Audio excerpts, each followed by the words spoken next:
میں سن 2000 میں حضرت آمنہ کی قبر کی زیارت کے لیے گیا تھا. میں نے ڈھونڈا قبر کو مبارک کو. بہت سی چیزیں ایسی ہیں جسے آپ کتاب سے نہیں سمجھ سکتے جب تک موقع پہ نہ ہو. تو اس لیے میں سفر کرتا ہوں. بدر کے لیے میں نے کتنے سفر کیے وہ جگہ صرف دیکھنے کے لیے کہ انتم بالعدوۃ الدنیا وهم بالعدوۃ القصوى والركب اسفل منكم لو تواعدتم لاختلفتم في الميعاد. اس کو میں تفسیر سے نہیں سمجھ سکتا. میں موقع پہ جانا چاہتا ہوں اور پھر میں تو سمجھ نہیں سکتا. ہر شے بدل گئی ہے. میں نے ایک بدو ڈھونڈا, اللہ نے مجھے ملایا. میں نے کہا مجھے سمجھاؤ کہ یہ عدوۃ القصوى عدوۃ الدنیا والركب اسفل. تو بہت سی چیزیں ایسی ہیں بے شمار. کتاب تو اتنا سا دیتی ہے, اتنا سا سفر کرنا پڑتا ہے. تو میں نے سیرت کی کتاب میں یہ دلدوز دل خراش واقعہ پڑھا کہ میرے نبی 6 سال کی عمر کے تھے جب ماں نے جان دے دی. 25 سال کی عین بھرپور جوانی میں ابوا کے پہاڑوں میں جان دے دی. اور قافلہ کیا تھا؟ 3 افراد. ایک میرا نبی, ایک ام ایمن, ایک والدہ ماجدہ. یہ 3 افراد ہیں اور چوتھا آدم مرد کوئی نہیں ہے. تو میں وہ جگہ دیکھنا چاہتا تھا. تو سن 2000 میں عمرے سے فارغ ہو کر ایک عرب دوست سے میں نے کہا مجھے کوئی جیپ دو جو پہاڑوں کے اندر جا سکے. تو اس نے مجھے ایک ٹرک جیسی جیپ دے دی. میں ابوا پہنچا تو وہاں لوگوں سے بات کی. پاکستانی ملے, ان سے کہا بھی کوئی ہمیں لے چلو ادھر قبر پر. تو انہوں نے کہا جی ادھر جو جاتا ہے اس کو پولیس پکڑ لیتی. تو ہم معذرت خواہ ہیں, ہم نہیں جا سکتے. تو میں بڑا مایوس ہوا تو واپسی کر لی. تو ایک پیٹرول پمپ پہ پھر میں نے گاڑی کھڑی کروا دی. روک, پھر کھڑے ہو گئے. پھر میں نے دعا مانگی, یا اللہ میں نے بڑا سفر کیا ہے, مجھے پہنچا دے وہاں تک. تو ایک گاڑی پیٹرول ڈلوانے آ کر پیٹرول پمپ پہ روکی. تو میں نے جیسے ڈوبتے کو تنکے کا سہارا, میں نے ایک ساتھی سے کہا اس سے بھلا پتہ کرو. تو وہ اس کے پاس جا کر کہتا ہے بھائی آپ کو حضرت آمنہ کی قبر معلوم ہے؟ کہا جی معلوم ہے. آپ ہمیں لے جا سکتے ہیں؟ کہا نہیں, ادھر پولیس پکڑتی ہے. آپ کہاں سے آئے ہیں؟ کہا جی ہم پاکستان سے آئے ہیں. اچھا تمہارا نام کیا ہے؟ کہا جی سلمان. یہ افضل.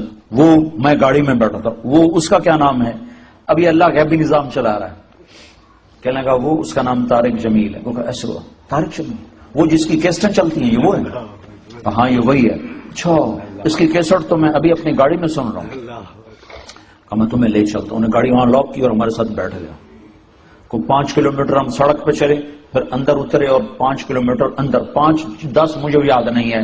ایک تو منزل کو پانے کی شوق میں راستوں کا خبر نہیں تھی, دوسرے راستے تھے ہی کوئی نہیں. پہاڑوں کے اندر ادھر ادھر ادھر ادھر پتھروں سے ٹکر, جھاڑیوں میں پھنسے, الجھتے الجھتے الجھتے ایک تھوڑی سی کھلی جگہ آئی, وہاں اس نے گاڑی روکی. پھر ہمیں لے کے پیدل چلا, پھر ایک پہاڑ پہ چڑھا. اس پہاڑ کے اوپر قدرتی ایک فرش بنا ہوا تھا, وہاں میرے نبی کی ماں سو رہی تھی. جنگل جنگل ویران سنسان. 1400 سال پہلے وہاں کیا حال ہوگا. 2000 سن میں وہاں حال ایسا تھا کہ میں دور دور تک انسان دیکھ رہا تھا, مجھے نظر کو نہیں آیا. پہاڑ کالے, سورج ڈوبنے کو تھا, تو ادھر افق پہ اندھیرا, ادھر پہاڑوں کی سیاہی, ادھر واقعہ سوگوار. میں نے بڑے بڑے سفر کے, میں بیت اللہ کے اندر 2 دفعہ داخل ہوا ہوں, لیکن میری وہ کیفیت نہیں بنی جو حضرت آمنہ کی قبر پہ میری ہے. ہائے ہائے ہائے, کاش تم دیکھو جا کے. تمہیں اوسلو کی وادیوں میں کیا خبر, تمہارے نبی نے کیا کیا دکھ دیکھے. 6 برس کا بچہ اور ماں نے بازی ہار دی. ہارٹ اٹیک ہوا, غالباً ہارٹ اٹیک ہوا, پتہ نہیں کیا ہوا, چونکہ اچانک موت تھی. تو ہارٹ اٹیک ہی سمجھ میں آتا ہے کہ بولا نہیں جا رہا تھا. مجھے ہوا اٹیک مارچ میں, مجھے معلوم ہے کہ وہ کیا کیفیت تھی. وہی کیفیت کتابوں میں حضرت آمنہ کی لکھی ہوئی ہے. تو اس لیے میں اپنی طرف سے اس قیاس کر کے نتیجے پر پہنچاؤں کہ غالباً ہارٹ اٹیک تھا, کہ آپ سے بولا نہیں جا رہا. مجھ سے بھی بولا نہیں جا رہا تھا, بالکل درد کی شدت نے میری زبان بند کر دی تھی. تو وہ حضرت آمنہ پر درد کی شدت بھی بولا نہیں جا رہا تھا. اور میرے نبی کہتے اماں اماں, آگے جواب نہیں آ رہا. پھر آخر حضرت آمنہ نے آخری بار سارا زور جمع کر کے فرمایا بیٹا میری موت کا وقت آ چکا ہے. ہر زندہ نے مرنا ہے, ہر نئے نے پرانا ہونا ہے, لیکن ایک دن آئے گا تو عالم کو روشن کرے گا اور آنکھیں بند ہوگی. 25 برس کی عمر میں تو شادیاں ہوتی ہیں، یہاں 25 برس میں کہانی ختم ہو گئی، دی اینڈ ہو گیا۔ وہاں سے 10 میل دور ہے بستی، پتہ نہیں کس نے آ کے قبر بنائی، پتھر جمع کیے کھود کے یا اوپر، اللہ ہی جانتا ہے۔ 14 صدی پہلے میں کسی کتاب میں نہیں دیکھ سکا کہ کون لوگوں نے آ کر وہ قبر، کن لوگوں نے آ کر وہ قبر بنائی، لیکن جب قبر بننے کے بعد نیچے اترے ہیں تو حضرت ام ایمن نے دیکھا تو اللہ کے نبی غائب تھے، وہ نہیں تھے۔ تو انہیں ادھر ادھر دیکھا، لوگوں کے اندر آگ نہیں ہے، تو انہیں پیچھے مڑ کے دیکھا تو اوپر سے رونے کی آواز آ رہی تھی، تو ام ایمن پیچھے گئی ہیں تو اللہ کے نبی ماں کی قبر پر یوں لیٹے ہوئے تھے ایسے، اور قبر کو یوں جپھا مارا ہوا تھا ایسے، اور جب وہ قریب گئی ہیں تو سنا تو آپ کہہ رہے تھے میری ماں تجھے معلوم ہے نا تیرے سوا میرا کوئی نہ تھا۔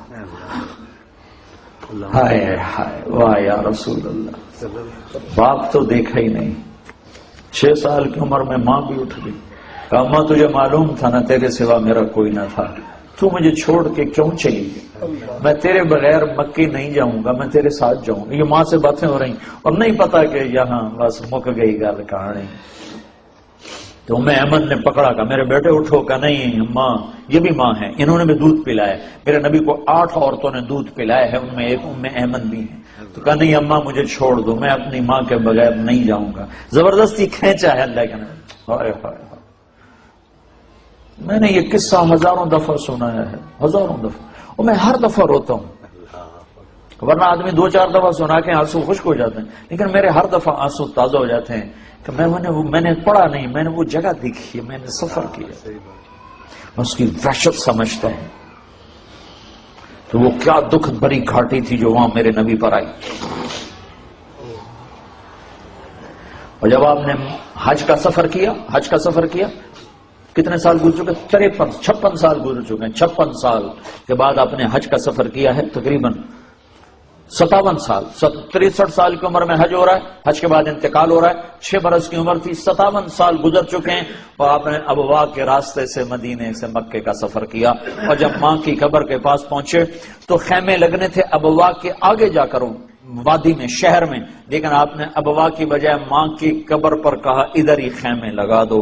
60-70 ہزار کا مجمع تھا، اور سب کے خیمے لگا کر پھر آپ اپنی ماں کی قبر کے سرانے تشریف لائے، اور یوں بچوں کی طرح گھٹنے اٹھا کے ہاتھ یہاں رکھ کے اور سر گھٹنوں میں دے کے ایسے چھوٹے بچے کی طرح روئے، جیسے چھوٹا معصوم بچہ نہیں روتا، یوں گھٹنوں میں سر دے کے ہوں ہوں کر کے آپ کے رونے کی آواز دور تک آ رہی تھی۔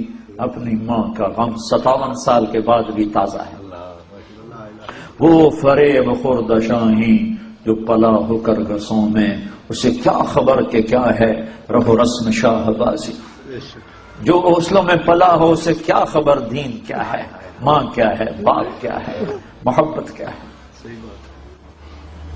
تو میں آپ بھائیوں کے سامنے ہاتھ جوڑتا ہوں، توبہ کرو، اللہ کی طرف رجوع کرو۔ کتنے ہمارے ملک پہ فتنے آ رہے ہیں، کبھی حکمرانوں کے فتنے، کبھی آپس کے فتنے، کبھی آسمان کے فتنے، دروازے کھلے ہوئے ہیں۔ یہ توبہ ہی ایک حل ہے جس سے یہ دروازے بند ہو سکتے ہیں۔ اگر اللہ دروازے بند نہ کرے تو ہم نہیں بند کروا سکتے، اور وہ اس وقت اس کی پکڑ کے فیصلے واپس ہوتے ہیں جب لوگ توبہ کرتے ہیں اجتماعی طور پر۔ تو ہم سب کو ضرورت ہے کہ ہم توبہ کریں۔ نیت کرتے ہو توبہ کی؟ کہو یا اللہ میری توبہ، پھر کہو یا اللہ میری توبہ، پھر کہو یا اللہ میری توبہ۔